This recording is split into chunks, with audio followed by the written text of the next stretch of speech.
안녕하십니까. 주말판 머니올라 염블리의 비밀 노트 시작합니다. 염성한 부장님 나오셨습니다. 네, 안녕하세요. 어서 오십시오. 네. 예. 지금 이 스튜디오 배경을 좀 바꿨거든요. 네. 예. 좋은데요. 이 원래 머니올라판 예. 하다가 이제 우리가 주말용 되면서 이제 자리를 잠시 바꿨는데 네. 그때 자리는 뭐 배경은 좋은데 전체적으로 약간 조명도 좀 어두워 네. 보이고 우리 연 부장님한테 좀 덜 어울리나 싶어가지고 한번 바꿔봤습니다. 마음에 드십니까? 예, 좋습니다. 뭐 화면에 잘 나온다면 뭐 어디든 저는 괜찮습니다. 아니 사실 그 우리 연 부장님 얼굴 보면 참 건강하고 혈색 좋은데 약간 조명이 어두웠는지 예. 이 팬들이 좀 어둡게 어둡게 나오고 나온다. 건강 네. 걱정하는 이런 이야기도 있어가지고 우리가 네네. 지금 다시 이쪽이 좀 아무래도 넓고 네. 예, 훤하니까 앞으로 뭐 정시도 이것처럼 좀 정시도 밝게 좀 밝아야 될 텐데. 예, 예. 네. 그래야 될 것 같습니다. 사실 이번 주 정시 보면은 뭐 썩 좋지는 못했지 않습니까? 네. 뭐 제가 보면 실적이나 환율, 금리 여러 가지 봐서 별로 나쁠 이유가 없는데 맞아요. 주가는 안 좋더라고요. 예. 이유가 뭔가요? 그러니까 올해 들어와가지고 사실 이제 2월, 3월은 뭐 다 안 좋았잖아요. 증시가. 네네. 근데 4월 들어와서는 증시는 오르는데 차별화가 되게 심했고요. 근데 네. 일단 첫 번째 이유는 증시가 이렇게 좀 부진한 이유 중에 하나는 대표 기업들이 너무 약하더라고요. 그러니까 그렇죠. 한마디로 삼성전자, 현대차 같은 기업들이 전혀 지금 힘 못 쓰고 있고, 사실 뭐 이번 주 들어와서도 지금 특히 현대차 같은 경우는 하루가 멀다 하고 네. 계속해서 주가 빠져버리는 그런 모습들이 좀 나오는데, 여러 가지 이유들이 있는 것 같아요. 뭐 실적에 대한 기대치가 좀 너무 높아서 네.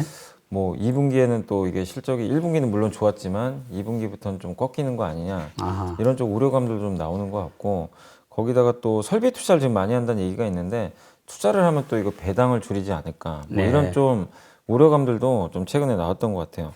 그러다 보니까 이제 대형주 수출이나 실적이 계속 좋을까, 이보다 좋을 수 있을까, 이런 이제 고점에 대한 고민들이 아하. 계속 좀 나오고 있는 것 같아요. 예. 거기다가 이제 아까 말씀하신 대로 사실 증시가 진짜 안 좋으려면 환율도 올라가야 되고요. 네. 그 다음에 외국인도 이탈을 해야 되고, 뭐 미국 증시나 아시아가 다 안 좋아야 되잖아요.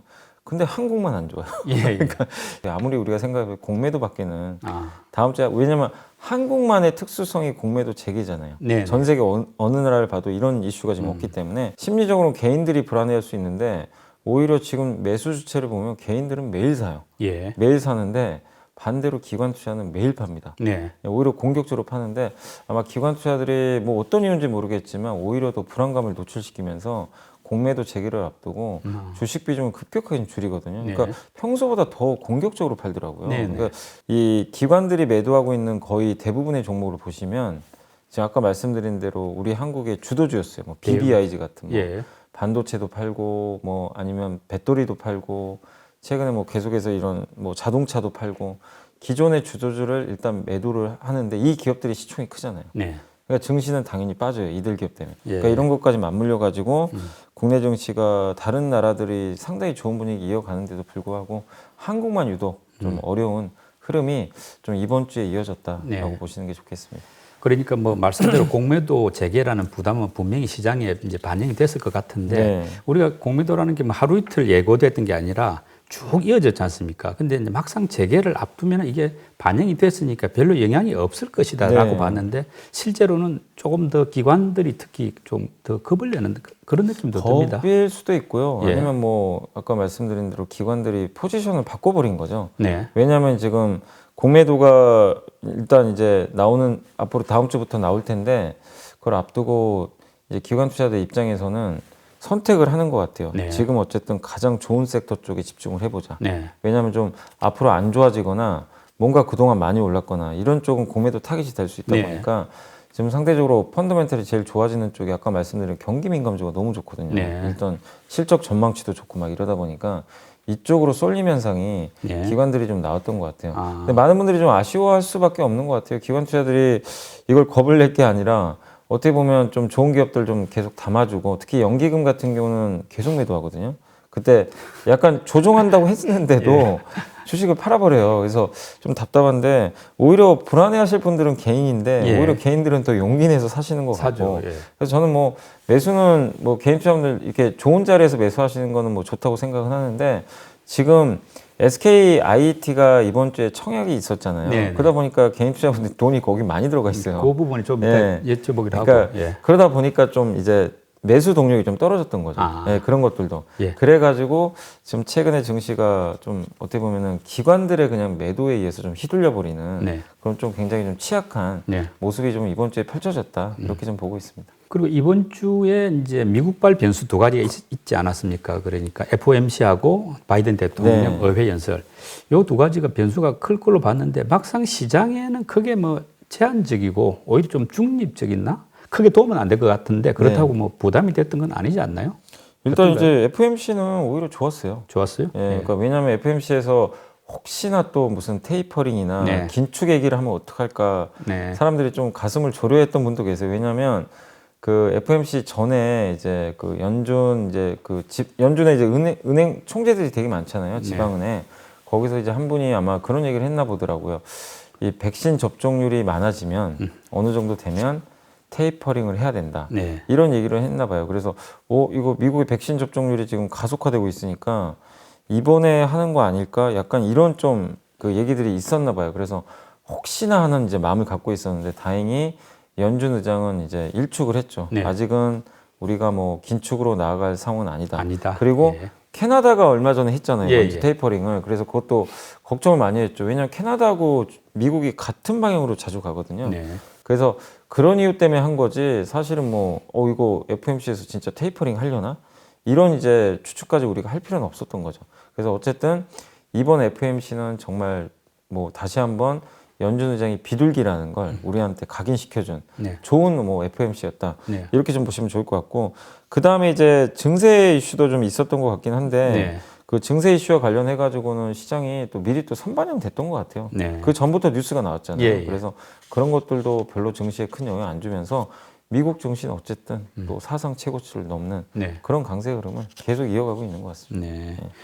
그리고 바이든 대통령 연설에서 이제 전기차 뭐 육성한다는 이야기는 배터리나 전기차 쪽에서는 나쁘지 않은 신호가 되겠죠. 네, 맞습니다. 요즘 시장 보면은 이제 주로 뭐 철강, 조선, 해운 네네. 이런 어떤 가치주가 주도하는 것 같고 또 중소형주도 좋은데 말씀대로 삼성전자나 현대차 같은 대형주들은 별로 힘을 못 쓰지 않습니까? 네. 그러면 지수도 상대적으로 이제 높지 못하는데 이 대형주들 언제 정도 되면 다시 힘을 한번 회복할까요? 그러니까 일단 지금 대형주가 못 가는 이유가 많은데 일단은 1월 달에 가격 조정이 그러니까 가격이 너무 급등했잖아요. 1월 달에. 예. 그 후유증이 조금 있어요. 아. 그러다 보니까 좀 근데 그 후유증이라는 거는 이렇게 보시면 되겠죠. 가격이 빠지면 해소되거든요. 네. 그러니까 일단 저는 어느 정도 그건 해소가 되고 있다고 생각을 해요. 네. 최근에 계속 빠지니까. 예. 그리고 이제 두 번째가 뭐냐면 이익이 느는 건 알겠는데 이익에 대한 방향성에 대해서 2분기는 좀 떨어지는 거 아닐까. 아. 그러니까 하반기는 좋은 건 알겠는데 2분기가 좀 불확실하다고 다들 느끼는 것 같아요. 예. 왜냐면 삼성전자 스마트폰 사업부도 2분기 삼성전자 직접 언급을 했던 게 2분기 좀 안 좋을 것 같습니다. 스마트폰은. 근데 반대로 뭐라고 했냐면 반도체는 또 너무 좋대요. 예, 예. 그러니까 이제 어디에 포커스를 맞추냐 문제인데 스마트폰 쪽을 너무 좋게 봤던 분들 입장에서는 이거 별로 안 좋은데 이럴 수 있는 거고 반도체를 보시는 분들은 당연히 좋을 수가 있는 거잖아요. 네. 그러니까 서로 좀 상반된 시각이 좀 나올 수밖에 없는데 시장은 일단은 주요 이제 뭐 기관이나 이런 쪽은 삼성전자에 대해서 2분기가 좀 약간 우리가 기대했던 것보다 못 미칠 것 같다. 네. 이런 시각들을 좀 갖고 있는 것 같아요. 그래서 좀 주가가 이렇게 좀 약간은 조정받는 것 같고 또 현대차도 진짜 2분기가 가장 안 좋을 수밖에 없는 게 5월 달에 반도체 공급이 제일 안 된다고 했어요. 아. 그럼 4, 5, 6이 2월이 그 네. 2분기니까 5월이 이제 피크라는 거죠. 네. 그러면 당연히 2분기 실적이 좀 다운될 수 있잖아요. 아, 그러니까 예. 그런 것들을 반영을 지금 하고 있는 것 같아요. 지금 그래서 요새 자동차 섹터가 제일 안 좋거든요. 그렇죠. 그 잘 나가는 섹터가. 그 반도체 부족이 이제 예, 반도체. 그래서 본격 영향을 미치네요. 예, 그 이번 주 들어와가지고 미국의 포드는 뭐 110만 대 감산해야 된다. 네. 이래가지고 하루에 주가 9%나 폭락을 예. 하더라고요. 아. 그러니까 그런 것까지 가미가 되다 보니까 이거 반도체 칩 문제가 생각보다 크구나. 사람들이 좀 뒤늦게 놀라는 것 같아요. 그래서 이러면 2분기 안 좋겠다. 그래서 현대차 그룹들도 다 빠져버리고. 네. 근데 이제 이런 것들을 지금 반영을 하고 있는 건데, 그럼 이제 우리가 투자를 할 때 생각을 해야 될 건 결국 이런 것 같아요. 그럼 이게 계속될 건가? 구조적이면 진짜 지금이라도 던져야 되잖아요. 네. 사실은. 근데 앞서 말씀드린 대로 1월 달에 너무 올라서 가격 부담이 있는 건 해소가 되고 있어요. 네. 두 번째, 이 2분기 실적보다. 근데 지금 반영하고 있잖아요. 예. 근데 2분기도 어차피 지나가고 네. 우리가 이제 앞을 봐야 될 건 3분기, 4분기잖아요. 예. 근데 공통적으로 삼성전자도 뭐라고 했냐면 3분기 디램가가 굉장히 좋을 것 같다. 네. 굉장히 강조를 해줬어요. 톤을 굉장히 업을 했고 예. 현대차도 TSMC의 이제 사례를 빌어서 반도체 공급은 아마 3분기부터 정상화될 것 같다. 그러면은 그 감산 이슈도 해소가 되는 거잖아요. 네. 그러면 2분기만 좀 고비만 넘기면 되거든요. 근데 2분기의 절정이 5월이란 말이에요. 아. 근데 이제 일부 투자들은 이런 거죠. 근데 안 좋은데 도대체 얼마까지 안 좋은지 내 눈으로 확인하고 싶다. 네. 약간 이런 심리도 있어요. 그래서 일단 던지고 보는 것 같아요. 예. 그래서 저는 일단 이제 5월 3일 또 공매도 재개도 있고 그런 이슈가 좀 불안하기 때문에 5월 초 중순까지는 좀 흔들릴 수는 있다고는 좀 볼 수 있지만 그래도 저는 그 역경을 이겨내고 5월 달에 다시 한번 대형주가 네. 강하게 상승하지 않을까. 왜냐하면 기본 변수는 바뀐 게 전혀 없어요. 예. 이 기업들이 성장하는 그림이. 일시적으로 이제 약간 뭐 예전에 그 이효석 팀장님이 그분이 그 얘기하더라고 약간 이제 과속 방지턱 예. 거기 있으면 우리 살짝 이제 좀 속도를 줄이죠. 속도를 줄이거나 운전 잘못하면 또 뒤로 갈 수도 있잖아요. 그런 좀 느낌 같아요 지금. 아. 이제 그 구간에 걸려 있는데 예. 이건 결국 우리가 지나갈 거거든요. 큰 사고 없이. 그렇기 때문에 결국 5월 초까지만 조금만 인내를 하면 다시 5월 중에 좀 좋은 대형주 상승 흐름이 나오지 않을까. 네. 저는 그렇게 보고 있습니다. 그 말씀 중에 나왔습니다만은 이제 결국 우리 대표하는 대형주들이라는 게 일시적인 악재가 좀 있지만은 구조적으로는 호재가 많은 상황인데 네, 맞습니다. 이건 뭐 개인도 그렇게 보는데 기관이나 이런 특히 뭐 외국인들 같은 경우는 훨씬 더 뭐 장을 보는 눈이 더 높은데도 불구하고 예. 이 대형주를 뭐 진짜 무서울 정도로 팔고 있거든요. 네네. 줄기차게 팔더라고요. 이게 막 말씀드린 뭐 이게 포지션 변경이라고만 보기에는 너무 조금 또 다른 뭔가가 있지 않는가 하는 생각이 들었어요. 이렇게 생각하시는 게 좋아요. 그러니까 아까도 잠깐 말씀드리긴 했는데 그래도 외국인들은 이번 달 들어와서는 고르게 사고는 있어요. 네. 근데 이제 이번 달 말 들어와 가지고는 그러니까 4월 들어와서는 조금 물론 이제 일부 대형주 파는 것도 있지만 전체적으로 이번 4월만 봤을 때는 외국인이 1조 이상 샀었거든요. 네. 그러니까 외국인 시각은 오히려 좋은 쪽으로 바뀌는 건 맞는데 네. 기관이 문제죠. 기관 예. 투자는 정말 하루가 멀다고 팔고 있는데 근데 기관 투자들이 이게 업종을 보시면요. 모든 업종을 다 팔질 않아요. 파는 게 워낙 많긴 하지만 네. 그 와중에도 사는 게 있어요. 네. 그러니까 기관 투자는 돈이 없잖아요. 요즘에. 그래서 없는 가운데 펀드 매니저는 무조건 수익을 내야 돼요. 지수보다 더 잘 내야 됩니다. 예. 그러려면 지금 딱 봐서가지고 A라는 업종이 있고 뭐 예를 들면 이제 조선 업종이 있고 네. 자동차가 있어요. 예. 펀드 매니저 시각에서 지금 딱 본 거예요. 아. 뭐가 더 좋냐 이거죠. 예. 나는 돈이 한정돼 있어요. 네. 돈 많으면 둘 다 사면 돼요. 그냥. 근데 기관 투자들은 모멘텀 플레이예요. 네. 당장에 한 달, 두 달, 3개월의 성과가 내 또 몸값을 좌우하잖아요. 사실 그렇죠. 어떻게 보면은 예. 뭐 몇 년치를 하면 모르겠는데 네. 그러다 보니까 어떻게든 지금 내가 시장을 이길 수 있는 섹터를 골라야 돼요. 예. 근데 요즘에 조선, 철강이 훨씬 더 이게 모멘텀이 좋거든요. 그렇죠. 자동차에 비해서. 네. 그러니까 개인 투자자분들 중에 장기 투자하신 분들이야, 자동차 싸니까 사면 돼요. 네. 굳이 뭐 내가 시장 이길 필요도 없고. 네. 근데 기관은 그게 안 되니까 이 자동차를 그러니까 돈은 한정돼 있으니까 일단 팔아요. 얘가 나중에 갈 걸 알아도 일단 예. 팔고 봅니다. 예. 대신에 그 돈으로 조선, 철강 이쪽에 집중하고 아. 요즘에 연기금이 또 많이 사는 게 의류, 네. 뭐 백화점, 네. 소비 이제 좋아지잖아요. 예. 이런 섹터도 막 사요. 아. 지금 앞으로 눈에 좀 좋게 보이는 것들. 예, 예. 상반기에 아주 좋았던 것보다는. 그래서 이쪽으로 몰리다 보니까 기관들이 선택을 한 거지. 기관들이 이제 자동차 끝났다, 뭐 반도체 끝났다, 이제 영원히 얘네는 안 한다. 이런 시각은 아니라고 보시니까 약간의 트레이딩 개념으로 보시는 게 좋을 것 같아요. 좀 더 좋은 걸 선택하는. 그 말씀 들어보니까 결국은 이제 기관은 돈이 한정돼 있다 네, 보니까 맞아요. 상대적으로 단기 트레이딩으로 이제 이익을 올리려는 네. 이렇게 일종의 좀 긴 프로그램을 오히려 못 갖고 갈 수 있는데 네. 그 어떤 틈을 개인이 좀 활용할 수도 있겠네요. 저는 그래서 오히려 개인 투자자분들이 요즘에 제일 많이 사는 게 자동차하고 그 삼성전자 같은 반도체를 정말 많이 사세요. 미리 담아두는 거네요. 네, 근데 예. 오히려 저는 잘하고 있다고 생각합니다. 그게 단기 관점에서는 사실 지금 방향이 안 맞으니까 네. 오히려 손해가 커지잖아요. 근데 결국 우리가 중장기 투자한다면 이렇게 부러지고 있을 때 사는 게 저는 맞다고 보고 있거든요. 예. 예. 그러면 이번 주 뭐 큰 이슈는 이제 SK IET 네, 네. 공모주 청약이 있지 않습니까? 일단 뭐 증거금도 뭐 80조 이상 나오고 했으니까 성공적이었다고 봐도 되겠죠? 네, 성공적, 성공 정도가 아니라 이거는 진짜 빅흥행, 그러니까 영화로 따지면 2천만 명이 본 정도의 예. 그냥 흥행을 한 것 같아요. 대박이다. 진짜. 예. 네, 1,000만 명만 넘어도 흥행인데 네. 이건 그걸 가볍게 뛰어넘어 버렸고요. 예. 증거금이 무려 80조가 넘었습니다. 예. 그 SK 바이오사이언스가 60조가 1등이었는데 예. 넘겨버렸고 근데 사상 최고치가 예, 된 사상 거죠. 최고치였어요. 그리고 이렇게 흥행이 몰렸던 이유는 여러 가지가 있겠지만 첫 번째가 일단 이 SK IT에 대가 하고 있는 사업이 너무 매력적인 거죠. 네. 분리막 사업을 하잖아요. 예, 예. 2차 전지. 근데 세계 또 1등 기업이에요, 하필.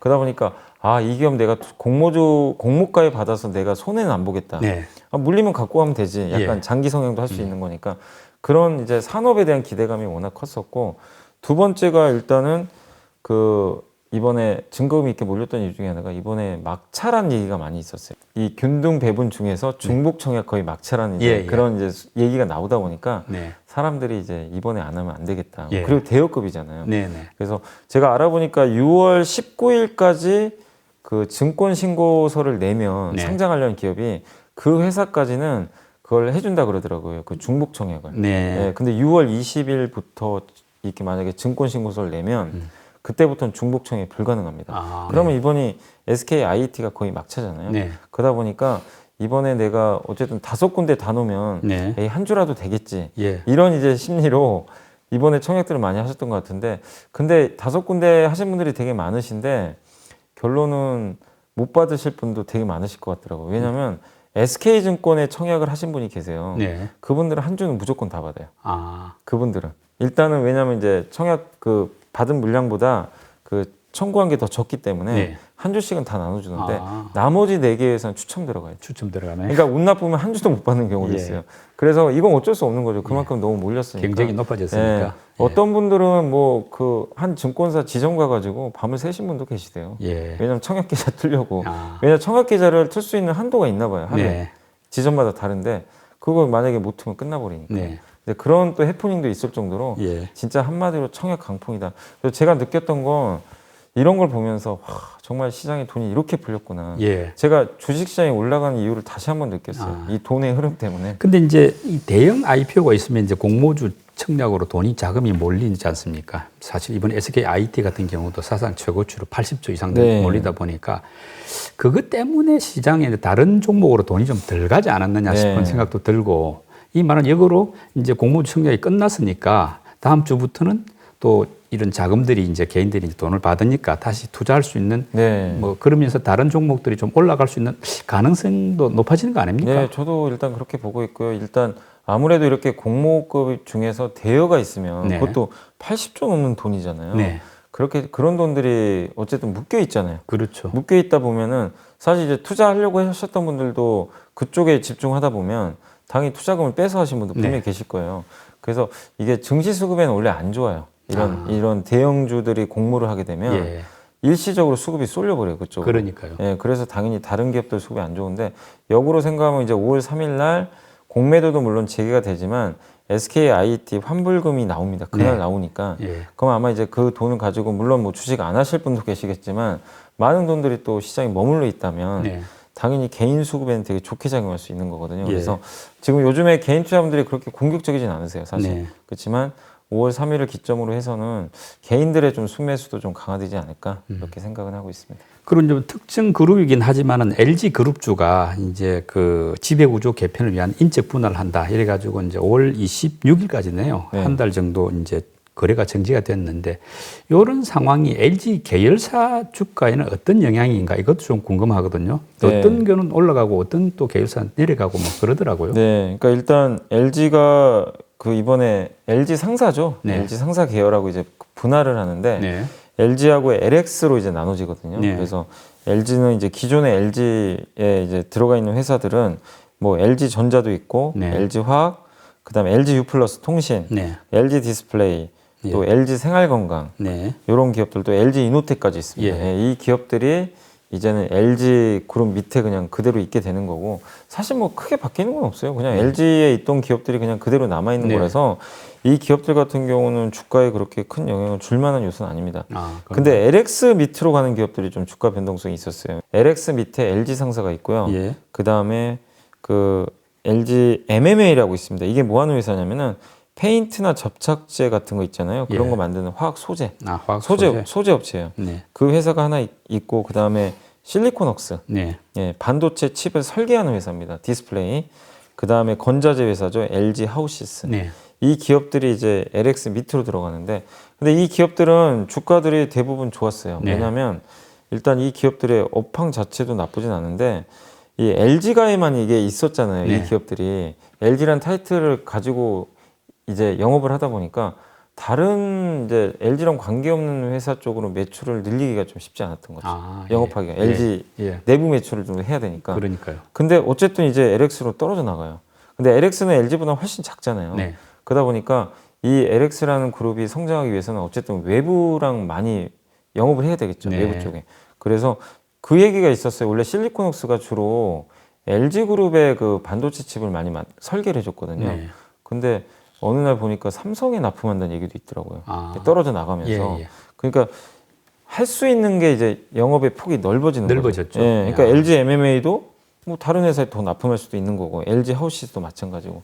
그러니까 뭔가 신사업을 할 수 있다라는 그런 기대감이 네. 주가에 반영되는 것 같아요. 실제로 LG 상사는 신사업 육성한다고 언급을 했고, 네. 인도네시아에서 그 건강기능식품 또 마케팅도 한다는 그런 뭐 얘기도 있더라고요. 이번에 뭐 계약도 맺은 것 같은데, 한마디로 기존에 LG그룹에 있었을 때 못했던 것들을 한번 좀 적극적으로 해보자. 예. 예. 그래서 이제 어떻게 보면 이제 LX가 어머니 품에서 떠나는 것 같아요. 아. LG라는 어머니 품을 벗어나서 이제 저 독립하는 한번 거죠. 독립해서 한번 살아보고 싶습니다. 네. 예. 그런 이제 모험에 대해서 이제 투자들이 좀 높은 점수를 줘서 주가들이 이렇게 계열사들이 올라갔던 것 같아요. 예. 예.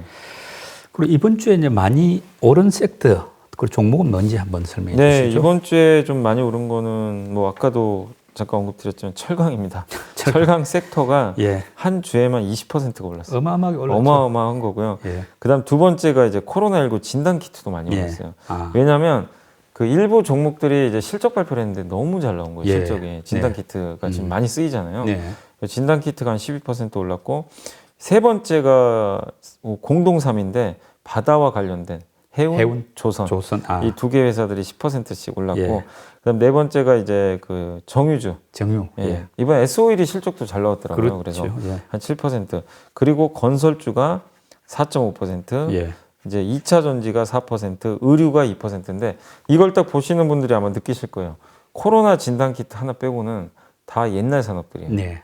옛날에 그 구경제라고 경기 그러죠. 민감주들. 맞아요. 예. 우리 그 요즘 장을 보면 2000년대로 돌아가는 듯한 착각이 들어요. 아. 그때 정말 이 구경제 산업이 엄청났거든요. 예. 왜냐하면 중국이 그때 한참 인프라 투자할 때 네. 올림픽 한다 그래가지고요. 뭐 정말 건설도 많이 하고, 그 건설을 하기 위해서는 또 기자들이 많이 날라야 되잖아요. 운송, 뭐 예. 조선, 뭐 엄청났는데 마치 그거를 똑같이 복사해서 붙여놓은 것처럼 아. 지금 그 흐름이 나오고 있고, 반대로 신경제 산업들 있잖아요. 네. 뭐 자동차, 뭐 반도체, 뭐 뭐 아니면 인터넷, 화학 뭐. 소재, 예. 뭐 이런 것들은 오히려 주가들이 굉장히 좀 부진해가지고 양극화가 이번 주에 너무나 좀 극심했던 한 주였던 것 같아요. 아. 그리고 지금 그 가치주들이 많이 올랐는데 이런 흐름은 당분간 계속된다고 봐도 됩니까? 며칠 좀 5월 초까지는 좀 더 이어질 것 같아요. 기세가 워낙 좋아서 쉽게 꺾이진 않겠지만, 다만 과하면 역시 부러지거든요. 네. 그러니까 지금 이 기업들의 주가 이렇게 올라가는 거는 두 가지거든요. 첫 번째가 공급이 없어요. 네. 공급이 없으면 뭐를 할까요? 투자를 해요. 설비 투자. 예. 설비 투자할 때 다 수혜받는 기업들이에요. 인프라 네. 투자, 뭐 철강, 조선, 해운. 그리고 이제 두 번째가 뭐냐면은 하반기 경기 회복 기대감. 예. 예, 경기가 이제 회복이 되면 결국에는 이런 경기 민감주들한테 좋은 거잖아요. 그렇죠. 그러니까 그걸 반영을 해서 올라가는데, 다만 좀 미리 선반영한 감도 있고, 또 공급 부족이나 이런 것도 하반기에는 분명히 완화됩니다. 왜냐하면 네. 이제 코로나가 끝나면서 예. 모든 생산이 정상화되거든요. 특히 해운주가 그러잖아요. 배가 없어가지고 오히려 운임지수가 예. 엄청 올랐는데, 역으로 생각하면 배가 공급되는 순간 반대로 빠질 수도 있는 거거든요. 네. 그래서 경기 민감주가 지금 그런 걸 반영하면서 지금은 좋지만 오히려 하반기에는 또 분위기가 바뀔 수도 있는 거니까, 한번 지금 너무 경기 민감주로 이제 와서 좀 쫓아가는 거는 네. 조금 좀 무리가 있지 않나 하는 생각이 듭니다. 뭐 추격 매수는 조금 네, 자제할 필요가 예. 있다. 네. 그리고 증시 격언 중에 5월에 팔아라 이런 말이 있다고 하더라고요. 네. 실제로 5월이 되면 좀 주가가 낮아지는 그런 경향이 있습니까? 아니 근데 그런 말이 왜 나왔는지 전 잘 모르겠는데.